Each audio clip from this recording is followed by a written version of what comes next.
Salut tout le monde, ici Rémi. Aujourd'hui, on regarde comment faire pour sortir de la classe moyenne. Dans les pays développés, on se retrouve toujours avec trois classes sociales financières.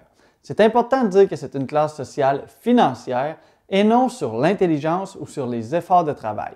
Parce que tu pourrais être très niaiseux et faire partie des riches et tu pourrais être aussi très intelligent et ne pas réussir à te sortir de la pauvreté. Bref, être riche, être pauvre ou être dans la classe moyenne, ça ne te définit pas en tant que personne, ça ne fait que définir tes finances.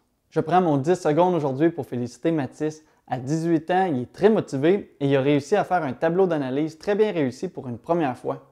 Clairement, Mathis, très vite, tu vas réussir à comprendre comment analyser en profondeur un tableau d'analyse financière sur un immeuble. Et ça va te permettre de trouver des très bonnes opportunités. Félicitations! Maintenant, si vous êtes pauvre ou si vous êtes dans la classe moyenne et que vous aspirez à plus, eh bien, c'est possible. Il faut juste savoir comment s'y prendre pour y arriver et mettre les efforts au bon endroit et de la bonne manière. Aujourd'hui, on va donc voir 6 façons de se sortir de la classe moyenne financière. C'est vrai, ce n'est pas nécessairement facile, surtout que depuis des années, on voit la classe moyenne qui s'effrite et qui se rapproche tranquillement de la pauvreté. C'est de plus en plus difficile avec le pouvoir d'achat qui diminue de réussir à joindre les deux bouts et de s'en sortir financièrement. L'idée, c'est qu'au lieu de chuter tranquillement vers la pauvreté et que vous commenciez à avoir peur pour vos fins de mois, on va plutôt inverser la tendance et s'assurer que vous puissiez réussir à grossir votre portefeuille. Il faut faire une distinction ici entre le fait d'être riche et être financièrement indépendant.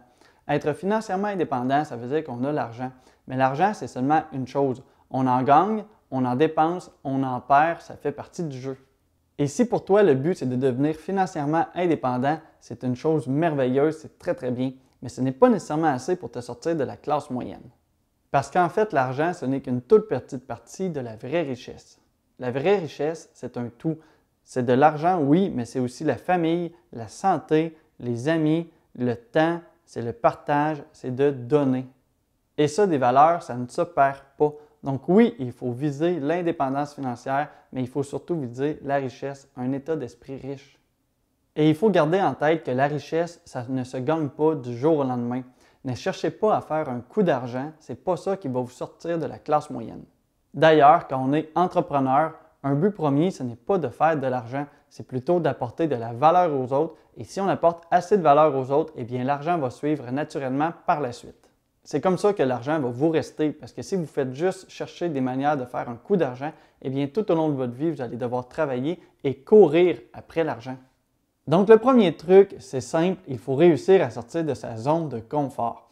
Il y a une phrase que j'aime beaucoup qui dit « Pour avoir des résultats différents, il faut faire des choses différentes ». Et c'est plutôt simple à comprendre. Imagine si ça fait 10 ans que tu es assistant dans un cabinet et que tu n'aimes pas vraiment ton travail et que tu n'as pas vraiment réussi à accumuler l'argent que tu voulais. Eh bien, si tu ne changes rien, je peux te garantir que dans 10 ans, tu vas être encore au même travail avec un compte de banque qui va être similaire. Donc, si tu veux arriver à des résultats différents et sortir entre autres de la classe moyenne, il va falloir que tu réussisses à changer des choses et sortir de ta zone de confort. Il va falloir que tu trouves le moyen d'augmenter ta valeur avec des nouvelles qualités et des nouvelles compétences.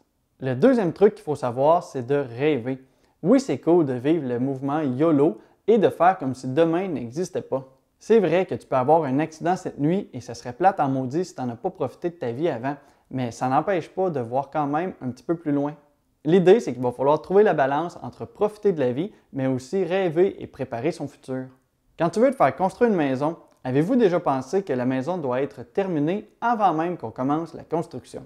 Vous avez bien compris ici? Ce que je veux dire, c'est quand on veut se faire construire une maison, il va falloir que les plans soient tous déterminés et qu'on sache qu'est-ce qu'on atteint comme but avant même de commencer à construire les fondations. On ne commencera pas à construire sans même avoir de plan et espérer que la maison va donner ce qu'on veut. Eh bien, c'est la même chose avec votre vie. Il faut réussir à rêver ce qu'on veut et se faire un plan. C'est comme ça qu'on va arriver à franchir chacune des étapes une après l'autre et arriver à notre but. Le troisième point, ça va être de réussir à se détacher de ce que les autres pensent. En fait, au Québec, il y a 61% de la population qui se trouve dans la classe moyenne et il y en a aussi beaucoup qui sont dans la pauvreté. Ça va faire beaucoup de gens qui vont être là pour te juger parce que souvenez-vous, si tu veux des résultats différents, il va falloir que tu fasses des choses différentes.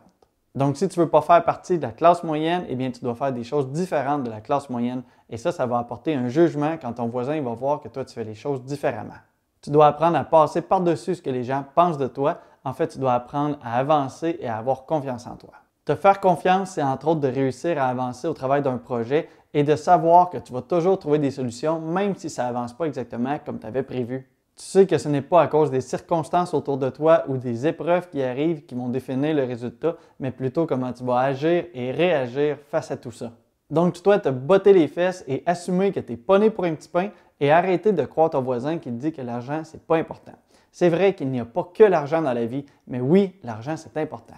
La quatrième chose, c'est de comprendre que l'argent, ce n'est pas seulement un chiffre sur un écran d'ordinateur dans ton compte en banque. Tout le monde s'en fout, même si tu réussis à accumuler 1 million de dollars dans ton compte, et toi aussi, tu devrais t'en foutre. Parce que l'argent, ce n'est pas nécessairement la quantité qui compte. En fait, c'est ce que tu vas faire avec et la liberté que ça apporte. Ceux qui ont vraiment de l'argent, ils ont la liberté. En fait, ils ont la liberté de pouvoir choisir, et ça, c'est très puissant. Tu peux choisir de travailler ou non. Tu peux choisir de t'acheter un truc ou non. Tu peux choisir de voyager ou non. Eh bien, cette liberté-là, c'est bien plus puissant que l'argent elle-même. Donc, tu dois comprendre que si tu veux sortir de la classe moyenne, eh bien, ce n'est pas pour te lever à tous les matins et aller contempler ton compte en banque. C'est de pouvoir se lever et d'avoir cette liberté-là de pouvoir choisir. Maintenant qu'on sait que ça ne sert absolument à rien d'avoir de l'argent en banque si on ne fait rien avec, eh bien, il faut comprendre aussi que ceux qui ont de l'argent, ça va être important d'en redonner. Quand on comprend que l'argent, c'est un outil et que nous, on a réussi à maîtriser l'outil et que maintenant, on a de l'argent, bien, il va falloir aider les autres. Détrompez-vous ici, je ne dis pas nécessairement de donner de l'argent aux autres sans aucune raison. Je parle plutôt de donner pour des causes qui vous tiennent à cœur, comme Opération Enfant Soleil, par exemple. Une autre chose aussi, maintenant que tu es libre de temps, tu peux réussir à faire du bénévolat, à aller les aider et à combler leurs besoins. Sortir de la classe moyenne et avoir la liberté, ça vient avec une certaine responsabilité d'aider les autres de quelque manière que ce soit. Pour ma part, je redonne en argent à quelques organismes au travers de l'année. Il y a aussi des contrats que je fais bénévolement pour des clients ou à faible coût.